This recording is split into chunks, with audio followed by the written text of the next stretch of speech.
Welcome back to IGN gamescom now. Google Stadia is an exciting new thing that is bringing streaming games to everyone, and we have a lot of questions about it. Here to tell us all about it, I'm joined by John Justice from Google and Tina Amini and Brian Altano. John, we chatted a little bit before this. We are dying to know about what the exclusives are for Stadia, because it's not quite a console. We're used to console exclusives, but it's it's up there somewhere. It's in the cloud. Exclusives. Yeah. So, well, we've talked about a few of them so far, and we have games in production that we can't talk about yet. But today, let's see, we've only announced a few so far.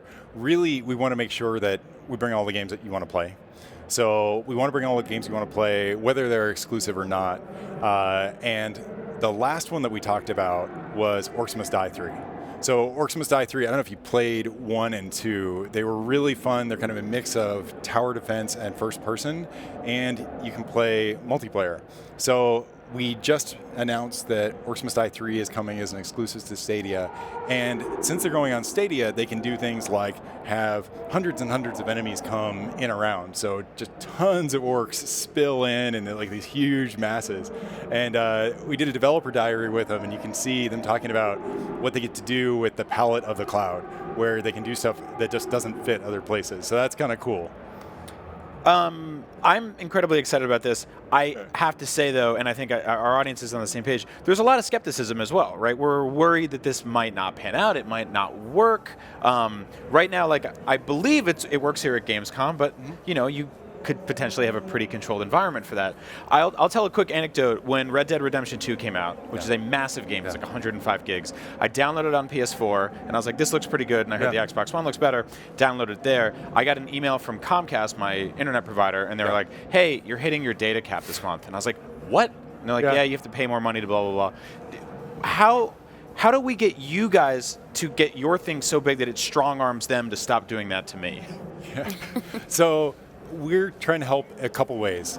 We're going to let you control your bandwidth usage. So you'll get to select. If you have caps you have to deal with, we'll let you control. So you can choose, and you can choose how much data you want to spend. So that's one side. The other is that we're working with all of those carriers. We're working with every one of them. I don't have anything to announce, but that's getting better. It's gotten better in a lot of places already, and it should keep getting better. But that's something that we're working really closely. We don't want that to be a barrier for anyone. I'm sorry you guys had to be on hold with Comcast customer service.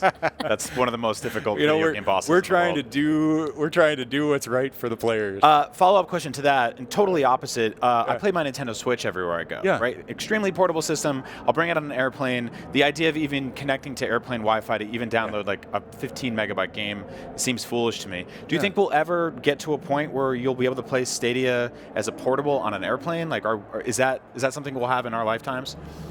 Airplanes are tough. But instead, for sure. I think about being able to play. When I want to play kind of best experience, I have lots of consoles. I have a gaming PC. I love games, so I play them all. But when I want to play kind of the best quality, I have to go to one place in the house, and if that TV is free, cool, I can do it. And if it's not, then I can't.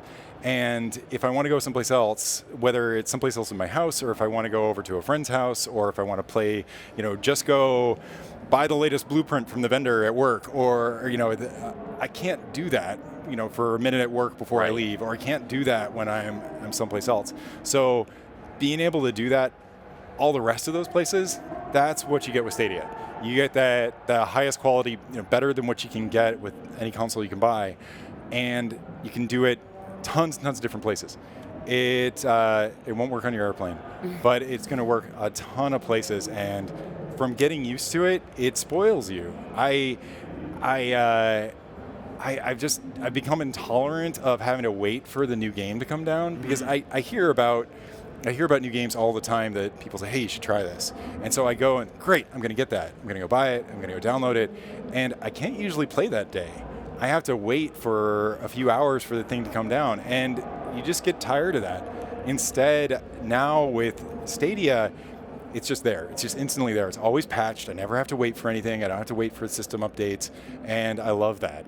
So that kind of reach and convenience, I think that'll be a real game changer. No, it's cool. It definitely has its benefits in its own side. So yeah, I appreciate And that. one of the biggest draws is that you're not tethered to this like big expensive box that you got to lug around from TV to TV. Yeah. But I suppose on the flip side, you do still have a dependency, which is towards an internet connection. And there's a lot of fear of, what if I live in an area that doesn't have great speeds? Yeah. What if I live in an area that doesn't whatsoever? And part of like the Stadia image and profile is kind of tied to that. So how do you guys feel about being so married to something that's kind of uncontrollable on your part? Well, we want everybody to try it first. So we have a speed test up online. You can go try and see, hey, is my connection ready? We don't want you to go jump in if your connection isn't ready for it yet. We also want to make it work for everybody. So we're working on that bandwidth side. We're working with ISPs to make their connections better. Google already works with ISPs in a ton of different places because a lot of people watch YouTube. And so we need to go work with the ISPs to go make YouTube great. We also have to work with them to make search results fast. So that's why we have such a big, good network. We have the best network in the world. Connect in at over 7,000 points where our fiber goes to the edge, which is just ridiculous. And that gives us a really good start. And beyond that, we have to keep working with the ISPs. We think for some people, 5G will help a lot. In our testing, it's looking pretty good. It'll take a while for that to fully roll out everywhere and be great, but we think that's going to cover a lot of people who couldn't get great connections before.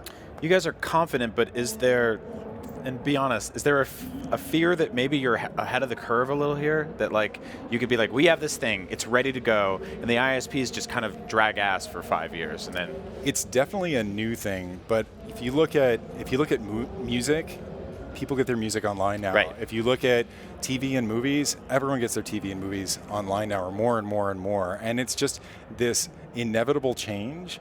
And on gaming, it makes it so much better that it already should work for most people where we're launching right now, and you can go try and see, and it's more and more every month. So we see it as this kind of inevitable thing. You see everywhere around, there's energy around streaming because it's clear that this is what's where things are moving. And then I think it'll just get better and better as you get the games that could only be made for cloud, and as we keep upgrading the systems so you get higher and higher fidelity without you having to do anything. That's kind of awesome. Yeah. You don't have to go get rid of the box you had.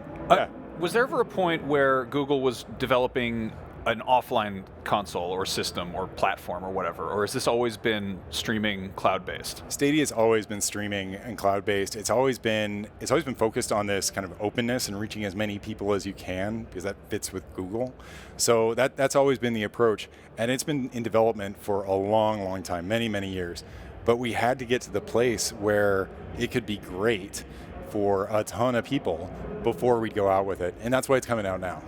This is an incredibly stupid question, but have you ever thought about shipping an empty console just for people who like having those things in their TV? It's the collector's edition, guys. Like a clear box? I haven't thought about it yet. Yeah. But that is an idea. There you go. That There's a is free It's a one. good marketing ploy. There you go. Yeah, that's right. I know you have some of the Empty smartest box. people in the world working at your company, but there's a dumb idea. We have some of that's the free. goofiest, so, That's true. That's true. one to think about. We'll chat more. That's good. So I'm curious, do you see a future where Stadia is integrated with the rest of the Google family products, both software, hardware? Like, is there a situation where like Google Play and if you have a Pixel, there's like some way that they all behave together in that sense? So there's already some integration in there now. I think there's going to be more. The way YouTube fits in with Stadia, I think that's already one kind of early way that you can see some cool stuff coming out of that. On Pixel, we're launching on Pixel first for the mobile support.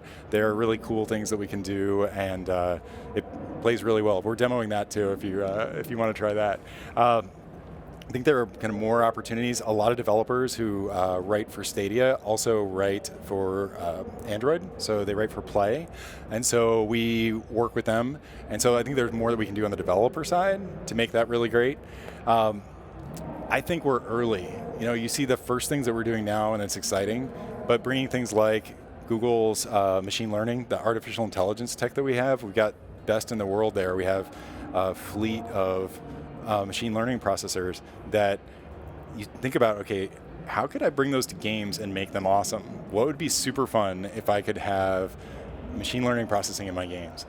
Okay, well, I could have great characters. I could have worlds that are different every time. I could have, we showed off this thing with at GDC with procedural textures. I don't know if you saw that, where you got to change the look of a world in real time, which wasn't possible the day before we showed that.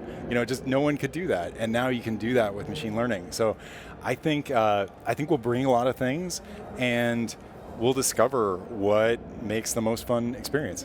I'm a huge fan of retro games. I play modern games as well. And I think a lot of those are based on impulse purchases and decisions, and I go in my head like, oh, I want to play Contra. Yeah. But then I go to all my different consoles and I'm like, where does this exist, right? Yeah. Maybe on Amazon I can think of an old movie and it just pops up. Yeah. What are you guys doing in terms of like preserving video game history? Are you opening up these sort of inroads to bring vintage and legacy and nostalgic games onto your platforms as well? That's an idea I love. I love playing retro games. I'm playing, one of the games I'm playing right now is Super Metroid. Yeah. It's pretty awesome. I love those games, and I want them to be available to everybody. So I think that's a great idea. I'd love to have a broad library on Stadia. Cool. Of retro games. Now, John, obviously the future's already here. It's just not evenly distributed, as they say. Yeah. Would you say that it's in its current state, Stadia is not necessarily for everybody? I think it's for everybody whose connection is good enough. So that's more and more that's becoming everybody, but there are some people who can't do it yet, and we recognize that. So we're trying to make it as broad as possible, and we'll keep working at that. Right now, it's something that's good for most people. Great. Well, thank you so much for coming by to join us. If you're here at Gamescom, Google Stadia is playable here, and it's obviously going to be making the rounds. You want people to get their hands on it. We have lots more coming out of Gamescom right here on IGN, so stick around.